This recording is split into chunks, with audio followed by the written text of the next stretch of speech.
इस बच्चे ने एक मुट्ठी मिट्टी उठाई और अपने हाथ में जोर से दबा ली। फिर उसने सामने एक जगह की तरफ इशारा करते हुए कहा कि वहीं पर सबसे अच्छी फिश मिलेंगी। बाकी मछुआरे हंसने लगे क्योंकि उनके हिसाब से वहाँ कभी मछलियाँ नहीं आती थीं। उसकी बहन थोड़ी कंफ्यूज थी, लेकिन फिर भी उसने उसकी बात मानी और कई बार कांटा फेंका और कुछ ही सेकंड में सबको हैरान करते हुए पानी के नीचे मछलियों की परछाइयां दिखने लगी। सब लोग हैरान रह गए। तभी सबको समझ में आया कि बच्चे के पास पानी की करंट महसूस करने की पावर है। असल में वो बच्चा अपने पिछले जन्म में मछलियों का देवता था, लेकिन एक एक्सीडेंट में पानी में गिरकर उसकी डेथ हो गई थी। अब वो एक बच्चे के शरीर में दोबारा जन्म ले चुका था और अपनी बहन के साथ अकेले रहता था। उसी बीच उसका लालची चाचा आया और बोला कि मछली पकड़ने की कंपटीशन होनी चाहिए।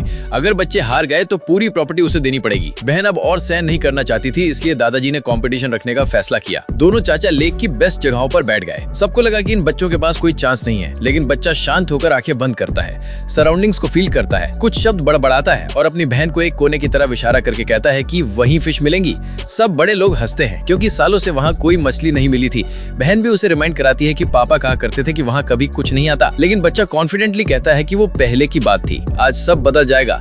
बहन थोड़ी झिझकते हुए मान जाती है, लेकिन कई कोशिशों के बाद भी एक भी फिश नहीं आती। टाइम कम बचा था, इसलिए बहन जगह बदलना चाहती थी, लेकिन बच्चा तुरंत उसे रोक देता है। फिर वो एक अजीब सा मंत्र बोलता है। बहन को उसका मतलब उसी मोमेंट समझ आ जाता है और जब सब लोग उन पर हंस रहे होते हैं, तभी उनके चारों ओर का पानी मछलियों से भर जाता है। बाकी लोगों ने सोचा कि ये बस उसकी अच्छी किस्मत का नतीजा था, क्योंकि बच्चे के पास तो ज्यादा एक्सपीरियंस भी नहीं था। बहन खुद को रोक नहीं पाई और उससे पूछ लिया कि उसने वो जादुई मंत्र कहाँ से सीखा। बच्चा जवाब देने ही वाला था कि तभी उन्होंने एक मछली पकड़ी। जब उन्होंने देखा कि वो एक व्हाइट कार्प है, तो सब और जोर से हंसने लगे, क्योंकि उस मछली की कीमत बस कुछ डॉलर्स थी, जो कजन द्वारा पकड़ी गई ब्लू फिश और व्हाइट फिश के मुकाबले बहुत कम थी। जैसे जैसे वैल्यू का फर्क बढ़ता जा रहा था, बहन थोड़ा नर्वस होने लगी, लेकिन बच्चा आराम से उससे पूछता है कि क्या वो जीन ग्लिंगो की कार्प पकड़ना चाहती है या फिर ट्राई कलर स्टर्जन। बहन ने जैसे ही अपनी चॉइस बताई, बच्चे ने बताया कि बेट कैसे प्रिपेयर करना है। उसकी स्मेल इतनी तेज थी कि बहन को लगा उसने कुछ गलत कर दिया है, लेकिन बच्चे ने कहा कि यही सही स्मेल है जो काम करेगी। उसी वक्त लेक की करंट बदल गई। बच्चा तुरंत समझ गया कि बड़ा कजन अब एक जैम्बे कार्प पकड़ेगा, और सच में अगले ही ट्राई में कजन ने वो मछली पकड़ ली।